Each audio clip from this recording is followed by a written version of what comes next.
প্ৰিয় দৰ্শক, মই সঞ্জীৱ। আপোনালোক সকলোকে সঞ্জীৱ মটিভেশ্যনৰ অন্য এটা ভিডিঅ'লৈ স্বাগতম জনাইছোঁ।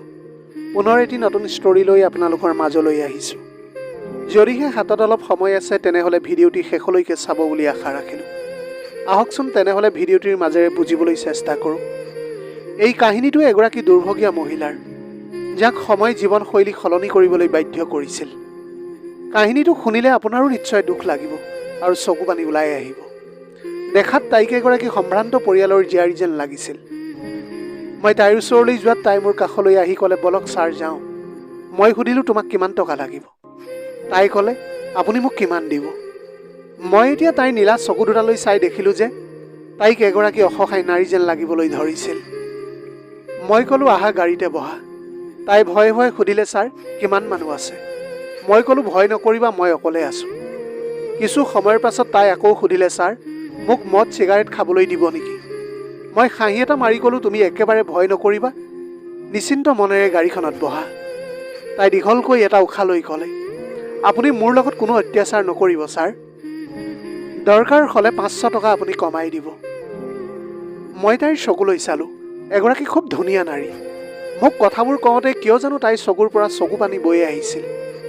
মনতে ভাবিলোঁ, ৰূপে গুণে ধুনীয়া এগৰাকী নাৰী হৈও তাই কিয় নিজৰ শৰীৰটো বিক্ৰী কৰিবলৈ ওলাই আহিছে? তাইতো নাজানে মই কোন হয়, না মোক দেখিছে না মোক চিনি পাইছে। মই সুধিলোঁ, তুমি কিবা খালানে? তাই ক'লে, নাই খোৱা ছাৰ। কিন্তু কিয় এইবোৰ কথা সুধিছে আপুনি মোক? মই এতিয়া একো উত্তৰ নিদিলোঁ আৰু হোটেল এখনৰ সন্মুখত গাড়ীখন ৰখাই দিলোঁ। হোটেলৰ মালিকে মোক চিনি পাই আৰু খৰধৰকৈ খোৱা বস্তুবোৰ পেক কৰি মোক দিলেহি। মই আহি গাড়ীত বহিলোঁ আৰু মোৰ অফিচৰ ফালে আগবাঢ়িবলৈ ধৰিলোঁ। চকীদাৰে গেটখন খুলি দিলে। তেতিয়া গাড়ীখন ৰখাওঁতে ৰাতি প্ৰায় 11 বাজি গৈছিল। সকলো কৰ্মচাৰী নিজৰ নিজৰ কাম কৰি নিজৰ কোৱাৰ্টাৰলৈ গুচি গৈছিল। ময়ো এতিয়া নিজৰ ৰুমলৈ গ'লোঁ আৰু তাই মোৰ লগতে সোমাই আহিছিল। কিয় জানো তাই অনবৰতে মোৰ ফালে চাই থাকিল। মই খাদ্যখিনি এখন প্লেটত লৈ তাইক হাত ধুই খাবলৈ ক'লোঁ, কিন্তু তাই মোক খাদ্যখিনি খাবলৈ মন নাই বুলি ক'লে। মই তাইক মৰমেৰে ক'লোঁ, তুমি ভয় নকৰিবা, একো নহয়, তুমি এইখিনি খাই লোৱা। তাই হাতখন ধুই আহি মোৰ সন্মুখৰ চকীখনত বহি খাদ্য খাবলৈ ধৰিলে। অলপ খাদ্য খালে যদিও অলপ বাকী থাকিল আৰু মোক সুধিলে, ছাৰ এই খাদ্যখিনি ঘৰলৈ লৈ যাওঁ নেকি? এতিয়া মই তাইৰ ফালে চাই হাঁহিছিলোঁ আৰু লগতে ক'লোঁ যে নাই, নালাগে, এইবোৰ জোঠা খাদ্য নিবলৈ নালাগে। মোৰ কথাটো শুনি তাই সম্পূৰ্ণ নিমাত হৈ ৰ'ল আৰু কিছু সময়ৰ পাছত মনে মনে নিজৰ শাৰীখন খুলিবলৈ ধৰিলে। মই তাইক এই কাম কৰিবলৈ মানা কৰিলোঁ আৰু মোৰ ওচৰত আহি খন্তেক বহিবলৈ ক'লোঁ। তাই আচৰিত হৈ ক'লে, ছাৰ আপোনাৰ ইচ্ছা সোনকালে পূৰণ কৰক আৰু মোক সোনকালে আজৰি কৰি দিয়ক। মই ক'লোঁ, মই তোমাৰ বিষয়ে প্ৰথমতে জানিবলৈ বিচাৰোঁ। কিয় তুমি এইটো পথত ভৰি দিলা? তোমাৰ এটা ধুনীয়া চেহেৰা আৰু অতি অমায়িক ব্যৱহাৰ দেখি মোৰ মনত কৌতূহল হৈছে। তুমি সঁচা কথা কোৱাচোন মোক। তাই মোৰ মুখলৈ চালে আৰু ক'লে, ছাৰ আপুনি পাগল হ'ল নেকি? মোৰ দৰে এজনী বেয়া নাৰীৰ কথা জানি আপুনি কি কৰিব? মুঠতে আপুনি নিজৰ সুখ লওক আৰু সোনকালে মোক ঘৰত থৈ আহক। মই তাইৰ চকুলৈ চালোঁ আৰু হাঁহি হাঁহি ক'লোঁ, হয়, মই পাগলেই। সকলোৱে মোক পাগল বুলিয়েই ভাবে। তাই তেতিয়া ক'লে, যদিহে আপুনি একো কৰিবলৈ নিবিচাৰে তেন্তে প্লিজ মোক এৰি দিয়ক, মোক যাবলৈ দিয়ক। তাইৰ কথা শুনি মই পাৰ্চৰ পৰা টকা 30,000 উলিয়ালোঁ আৰু টকাখিনি তাইৰ হাতত দিলোঁ। ইমানবোৰ টকা দেখি তাই আচৰিত হৈ ক'লে যে, মোক ইমানবোৰ টকা নালাগে ছাৰ, নিবিচাৰোঁ মই ইমান টকা। আপুনি মোক কিয় ইমান টকা দিবলৈ বিচাৰিছে? কথাখিনি কওঁতে তাইক অলপ ভাগৰুৱা আৰু হতাশ যেন লাগিবলৈ ধৰিছিল।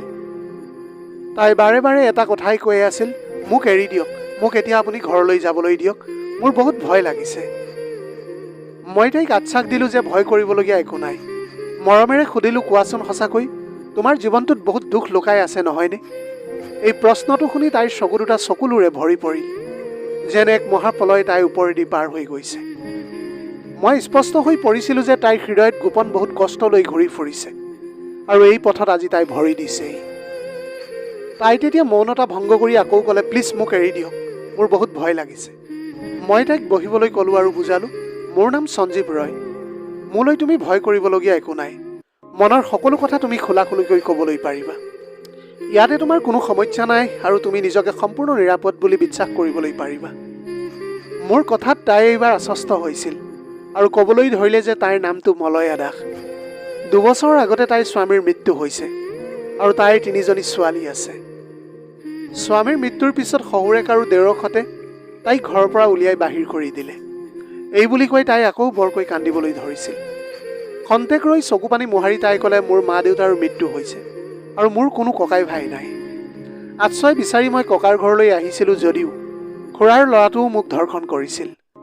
খুৰীৰ আগত মই এই গোটেই ঘটনাটো কওঁতে তেওঁ মোক বিচলীয়া এজনী বেয়া নাৰী বুলি গণ্য কৰি ঘৰৰ পৰা পুনৰ উলিয়াই পঠিয়াইছিল। ইয়াৰ পাছত দেউতাৰ পৰিয়ালৰ এজন আত্মীয়ই মোক এজন বয়োজ্যেষ্ঠ লোকলৈ বিয়া দিলে আৰু তেওঁৰো সন্তান আছিল। কিন্তু তাতো মোৰ ওপৰত অত্যাচাৰ কৰিলে সকলোৱে। তেওঁৰ ল'ৰা ছোৱালীকেইটাই মোক বহুত অপমান আৰু মাৰপিট কৰি ঘৰৰ পৰা খেদি দিলে।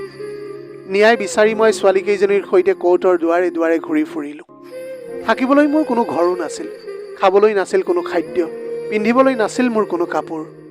ভোকত ভুগি থকা শিশুকেইটাক লৈ মই ৰাস্তাই ৰাস্তাই ঘূৰি ফুৰিছিলোঁ। তেনে সময়তে এদিন সম্ভ্ৰান্ত যেন লগা এগৰাকী মহিলা মোৰ কাষলৈ আহি ক'লে, মই তোমাক 1 ঘণ্টাৰ বাবে 500 টকা দিম। মই পঠোৱা ঠাইলৈ তুমি যাব লাগিব, তুমি পাৰিবানে? ছোৱালীকেইজনী ভোকাটোৰ মুখকেইখনে মোক বহুত কষ্ট দিছিল আৰু আশ্ৰয়ৰ বাবে মই হাহাকাৰ কৰি আছিলোঁ। সেয়েহে মনে নিবিচৰা স্বত্তেও মই মানুহগৰাকীৰ কথাত সন্মতি জনালোঁ আৰু তেওঁৱে মোক সৰু কোঠাৰ এটা ভাড়া ৰুম লৈ দিলে। এতিয়া মই তেওঁৰ নিৰ্দেশ মৰ্মে প্ৰতিদিনে মোৰ শৰীৰটো বিক্ৰী কৰোঁ আৰু কিছু টকা পাওঁ। সেইটো সময়ত মই মোৰ ছোৱালীকেইজনীক অকলেই কোঠাটোতে এৰি থৈ গুচি যাওঁ। বহুবাৰ মই আত্মহত্যাৰ কথাটো ভাবিছোঁ যদিও সিহঁতৰ মুখকেইখনে মোক আজিলৈকে মৰিবলৈ দিয়া নাই। কথাখিনি কৈ তাই ইমানেই কান্দিছিল যে মই সান্তনা দিবলৈ পৰা নাছিলোঁ।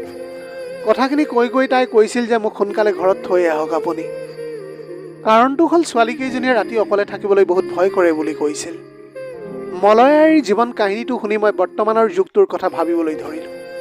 খন্তেক ভাবি তাইৰ ওচৰলৈ গ'লোঁ আৰু তাইৰ মূৰত হাত থৈ ক'লোঁ যে সঞ্জীৱ ৰয় আজিৰে পৰা তোমাৰ দাদা হ'ব। আজিৰে পৰা তুমি তোমাৰ ছোৱালীকেইজনীৰ সৈতে মোৰ অফিচৰ ওপৰ মহলাৰ খালী ৰুমটোতে থাকিবলৈ পাৰিবা।